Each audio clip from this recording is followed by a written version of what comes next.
The following is a conference presentation I did for the conference entitled Beyond the Polis, Ritual Practices in the Construction of Social Identity in Early Greece. The stories of Troy and the Trojan War became a fundamental part of ancient Greek self-definition and historical narrative. It is therefore not surprising that people living at Troy in the 8th and 7th century BC would position their community ritual areas to deliberately call attention to the Bronze Age heritage of their settlement as a way to communicate their community's identity and prestige. What is more surprising is that people at Troy seem to have stopped this practice in the 6th century and established new community rituals that do not appear to reference the Bronze Age past. In this paper, I will be discussing these two contrasting case studies. I will also be connecting these changes in ritual practice to wider developments among the settlements in the region of the Troad and the northeastern Aegean. I would like to begin by showing you two of the late Bronze Age structures that became a focus of community rituals in later time periods. The first is the late Bronze Age citadel wall shown on the plan in red. This wall, enclosing the central citadel, was 4 to 5 meters thick and today survives to a height of 9 meters in places, and originally a mud brick superstructure would have added to the height. The wall and its towers are impressive for visitors today and must have been even more so in the past. As I will discuss in more detail, community rituals in later periods were performed next to a segment of the wall on the western side of the site, indicated here with the orange arrows. This is a somewhat unexpected choice of ritual location. There are no indications that rituals took place here in the late Bronze Age, and furthermore, this wall segment does not immediately strike me as a particularly special section of the wall. If any of you have visited Troy, I doubt that you've even noticed this part of the wall. In contrast, the northeast bastion or east tower are much more awe-inspiring. I suspect that this wall segment was chosen because of its proximity to the second building I will discuss, indicated with the blue arrows, which was located outside this wall on the western side of the site. Here, a large late Bronze Age building was found. We refer to it as the terrace house, although we no longer think it was a house. My colleagues and I have proposed that the terrace house had the primary function of a religious building in the late Bronze Age, specifically during the Troy 7a phase. The building is approximately 18 meters long and has a porch leading to a main room with a large hearth in the center. The main room connects to at least 2 smaller back rooms, and there may have been a pithos storage area alongside, at least during the first phase. There was also a cis grave of a teenage girl found within the building, which is an unusual feature for any kind of late Bronze Age building. This building contained the richest collection of late Bronze Age small finds so far found at Troy, many of which were discovered in this one back room shown in yellow. The finds include a bronze figurine, a bull figurine or rhyton, many beads, and a few gold and silver objects. There were also 3 ceramic stands, at least 2 of which are fenestrated. Both the plan of the building and the find show similarities with other Aegean late Bronze Age religious buildings at Philokopi, Mycenae, and Iorini. The terrace house was destroyed by fire during a general conflagration at the site around 1180 BC, and in the slide you can see the burnt destruction debris. The southern back room especially had a thick destruction layer, which sealed many of the finds that I showed previously. Whether or not this destruction event involved a wooden horse and clever Greeks is of course a matter of much debate. After the destruction, a small number of people did continue to live at Troy, and the population soon increased again, and new houses and structures were built, which are shown in the dark green color on this plan.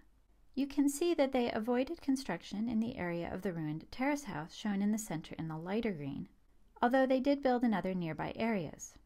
We cannot know if this avoidance was due to practical reasons or if they were disinclined to disturb the remains of an earlier religious building. We did discover some objects deposited during this time period in the southern back room of the terrace house, again shown here in yellow. It's important to stress that they were found above the destruction debris. The finds include a few gold and silver objects, 3 bronze fibula, beads, a carnelian seal, and 2 bronze knives. The objects represent a wide range of time periods. The fibula may date to the 12th to 11th century, while the carnelian seal in the center is an LH1 or 2 type and thus could have been 200 years old when deposited here. It is difficult to know how exactly to interpret this collection of apparently special objects that were placed within this room. I have written votives at the top of the slide with a question mark, and the objects may indicate a continuing recognition of this building being sacred. Admittedly, this evidence is not as conclusive as one might wish. In the following protogeometric period, there is again some evidence that ritual activity took place in and around the ruins of the Late Bronze Age terrace house. We have found numerous protogeometric pits both inside and outside the building, which are shown on this plan. Some pits, especially those outside the building, contained burnt animal bones, primarily sheep and goat, while other pits have ceramics, including these fenestrated stands. Fenestrated stands occur in cult contexts in the Late Bronze Age and Iron Age, especially in the Levant and on Crete. These ceramic pronged objects have been found both within the pits and in other areas inside and outside the building. One was also found near the citadel wall. Their function and meaning is unclear, but the repetition of this form in both gray and painted versions indicates that they had some specific meaning. The uppermost one is painted as though a fringed rope or garment was tied around it. Other ceramics include craters, cups, cooking pots, and amphoras. The pottery suggests that people were preparing food, eating, and drinking around the ruins of the terrace house. The fenestrated stands, the pronged objects, and the large craters indicate that the dining involved rituals and display, and that this was not simply a domestic context. Similar activity may have also been taking place near the section of the citadel wall that I mentioned before, indicated here with the blue circle. A late protogeometric deposit consisting of a crater, a cup, a lekithos, and 2 small cooking pots was found there. One unknown factor is whether there was continual activity over a long period or intermittent episodes. Some of the ceramics, such as the fenestrated stands and large craters, would have been fragile and must have been kept in a sheltered location if they were intended to be used repeatedly and not as a one-time votive. It is possible that the ruined walls of the central room of the terrace house still formed a semi-protected courtyard where objects could have been kept. Moving ahead now to the geometric period, one of the things I find remarkable at Troy is that about 400 years after the Late Bronze Age terrace house was destroyed, it was partially rebuilt and used once again as a religious building, probably during the 8th century. You can see the plan of the building here. An apsidal enclosure filled with ash occupied much of the interior space of the main room. On the right, you can see a mortised base with a rectangular hole, and the base was centered along the back wall of the central room. It could have held something upright, possibly a statue or pillar. A platform in one corner was built over the body of a sheep or goat. The building probably had a corridor, a very thin room along one side, which is an odd feature that does not have good comparanda. This cult building reused some of the Late Bronze Age wall sockles of the central room of the original terrace house, which can perhaps be better understood in this plan. The green color marks the Bronze Age building, and the 2 shades of purple represent 2 phases of the geometric period building. The lighter purple is the first phase, the darker purple is the second. So we can see that the 2 back rooms and storage area of the original building were not reused and in fact had been filled in. If you are like me, you are probably thinking, 400 years is a long time. It's a long time for a community to maintain a memory that a ruined building was once sacred, and also a long time for a community to wait before rebuilding. As I have shown, we do have some clues that the knowledge of this building as a sacred structure continued during those 400 years, and that people may have performed rituals or dedicated votives at the ruined building at least sporadically. I do wonder why they waited so long before rebuilding it, and what finally motivated the community to rebuild in the 8th century. We will return to that question a bit later. Also probably in the 8th century, a small building was built next to the Late Bronze Age citadel wall. It's indicated with a blue circle on this plan, and you can see that it's not far from the cult building I just discussed. The small building was excavated in the 1930s without many details given in the publication, and so its exact function is unclear. My colleague, Maureen Bazadow, has proposed that it was also a cult building, partly on the basis that it was later covered by an installation of stone circles that likely had a ritual function. These are the stone circles which were probably constructed in the early 7th century, and they partially cover the wall socle of the earlier building. There were 28 circles in total, some of which were built over others, creating at least 6 layers of circles. They were roughly arranged in 2 parallel lines in front of the citadel wall. It appears that there may have been between 8 to 12 circles in use at any one time. They were built of small stones and ranged in diameter from around 1.5 to 2 meters. Black ash often covered the circles, sometimes interspersed with layers of sand. The pottery found near the circle shows a tendency toward shapes that could have been used for drinking, including craters and denoi, jugs, and drinking cups. An examination of the published material from the 1930s indicates that there were at least 15 craters or denoi, an unusually high concentration in one area, although not surprising if each circle was used by a group that carried its own mixing vessel. The circle sat on a terrace platform that was partially formed from the remains of earlier buildings. At this time, the terrace wall supporting the platform for the circles was built up and reinforced with reused late Bronze Age blocks, probably reused from the citadel wall itself. In this slide, you can see the terrace wall in the foreground and the citadel wall in the background. This terrace wall may have been built in deliberate imitation of Bronze Age walls, and it reminds me of Jim Wright's interpretation of the terrace for the temple to Hera at Argos, built to look like it belonged to the late Bronze Age. This plan shows the circles near the citadel wall, and also the second phase of the geometric period cult building, which may have been rebuilt around the same time that these circles were installed.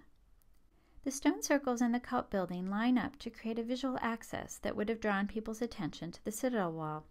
Keep in mind that there was an elevation difference. The platform with the circles was about 4 to 5 meters higher than the ground level outside the cult building, and directly behind the circles rose the citadel wall. During times when the stone circles were in active use, people would have been able to stand below near the cult building and look up to see the stone circles where fires may have been burning, rituals may have been taking place, and ceramics such as large craters were on display. The positioning of these circles on this high platform created a type of performance and display space, with the citadel wall as a backdrop, or almost like a stage set.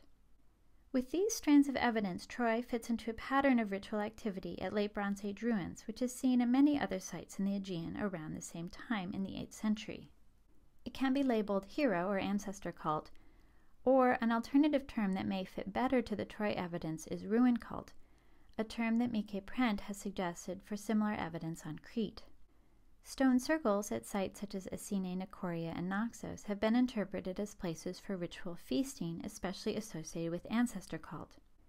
It is not certain whether the stone circles at Troy or the cult building were intended to honor legendary heroes or ancestors.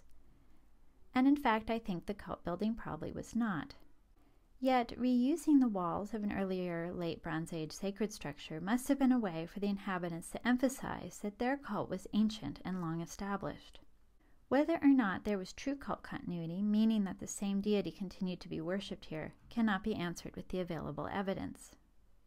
Many scholars have understood hero, ancestor, or ruin cult as ideological tools used to express and cement control over territory, and/or as part of competition between elite families or communities, especially during the period of city-state formation. This theory fits well with changes and perhaps challenges in the region at this time, and we can now return to the question of why the inhabitants of Troy chose to rebuild the terrace house in the 8th century and create installations such as the stone circles.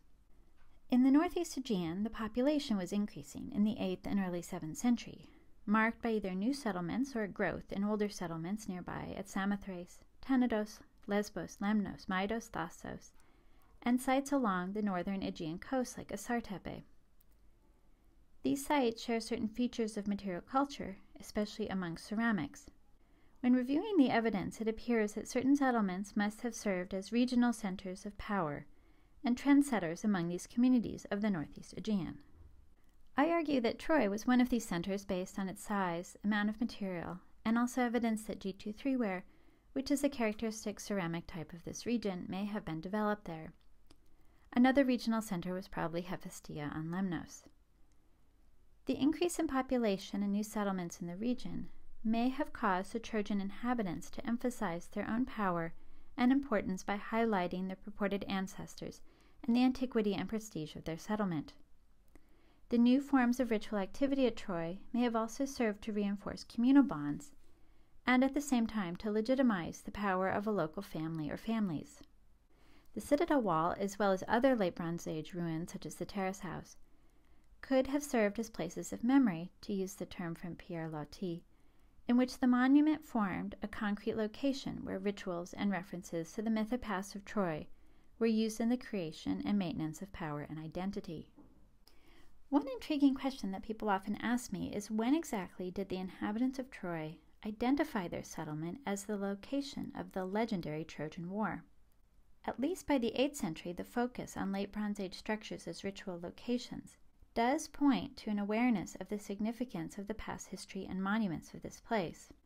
The evidence from the terrace house now adds a new twist to this question, because it suggests that there was a community memory of this building or space as sacred that stretched back to the Late Bronze Age, which raises the possibility that other memories were maintained as well. A second destruction at Troy abruptly halted these processes of community development in the middle of the 7th century. The evidence includes layers of rubble in many areas of the site, including over the previous cult building. The exact causes of the destruction are unknown. Either earthquake or attack are possibilities. Soon after this destruction, we see evidence for colonization in the proliferation of new settlements, especially along the coast in the late 7th to early part of the 6th century. Ancient sources such as Strabo and Thucydides tell us that colonists from Ionia, Athens, and Lesbos established many new settlements in the Troad and also along the Gallipoli Peninsula. The new colonies on the coast, such as Sagaeon or Abydos, almost certainly eclipsed Troy in terms of geopolitical importance in the 6th century. Troy no longer functioned as a major settlement in the Archaic period, although there is still evidence for religious activity taking place there. If the settlement at Troy, which seems to have been a major regional center during the previous period, was weakened by the destruction in the mid-7th century, this might explain why others saw an opportunity to move into this area shortly thereafter. When people began rebuilding at Troy in the late 7th and early 6th century, the religious landscape was reorganized. You will notice the big empty space in the center of this plan where the cult building used to be. They decided not to rebuild it. Remarkably, this space remained empty even through the Roman period. Likewise, the stone circles near the citadel went out of use. Although this area on the western side of the site continued to function as a sacred space, activity focused in the northern and southern areas, and new community rituals were introduced. In the southern area, two structures were built. One is an apsidal altar, the other is a stone podium, which you can see in this plan. You can also see them indicated in yellow in this photograph. Be aware that this area continued to be used as a religious sanctuary in the Hellenistic and Roman periods, and so many of the features that you see in the photograph are in fact from a later time period. The apsidal altar was found with deposits of ash both on top of it and around it, and was probably the location of animal sacrifice. Around the stone podium, hundreds of fragments of vessels decorated with swans or water birds were found. I will call these birds swans, although an argument could be made that they represent some other kind of water bird. There are three types of swan-decorated vessels: small skiphoi, which are about the size of modern teacups, small shallow bowls, or lacane, and fiale. The numbers of these vessels, which are listed here, suggest that the skiphoi and lacane formed a set, with almost equal numbers of these vessels. The skiphoi could have been used for a small portion of something to drink, and the lacane for a small portion of food, perhaps something like a stew. The fiale might have been used for libations or to present small offerings. I imagine that some ritual occurred wherein the participants used these vessels to consume small portions of a special food and drink, and then discarded or dedicated them. The numbers of vessels also suggest that many people participated in this ritual. The numbers here only represent what was found in the recent excavations in the 1990s, but many more were found by Blagan's team in the 1930s.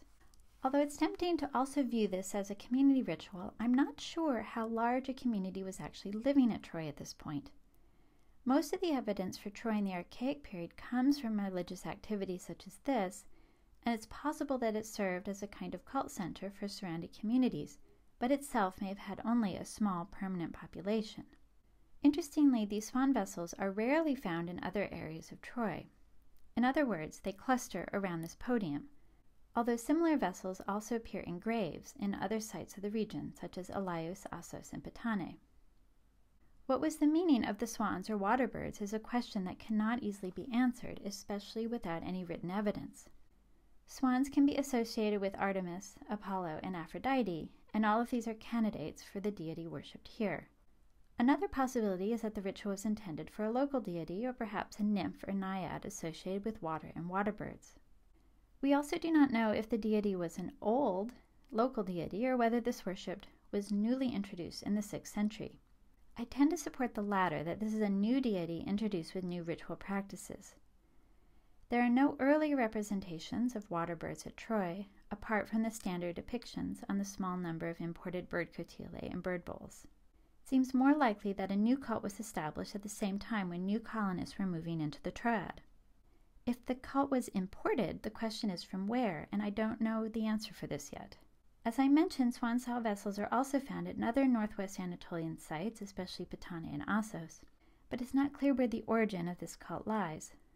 Somewhat similar swan-decorated vessels have also been found in Athens, but not in the quantities that we see here at Troy. Moving now to the northern part of this area, first a new building with 2 rooms was built, and it was later replaced by a building with a more familiar temple plan, which you see here. The buildings are poorly preserved with few in situ artifacts, and the deity and ritual practices are unknown. Again, it is curious that they did not rebuild in the area of the previous cult building. There must have still been an acknowledgement of this area as a sacred space, since a new temple and altars were built to the north and south. You might be thinking that maybe there was simply a pragmatic reason in choosing to build in a different area without going through the trouble of removing early remains. But I doubt it was that, because the builders working in the northern area spent quite a bit of effort in filling and terracing this area. I think the reasons for not rebuilding on the site of the earlier structure must have been more meaningful. Perhaps the ruins of the previous cult building were in fact too sacred, and the ruin was left as a type of statement or witness.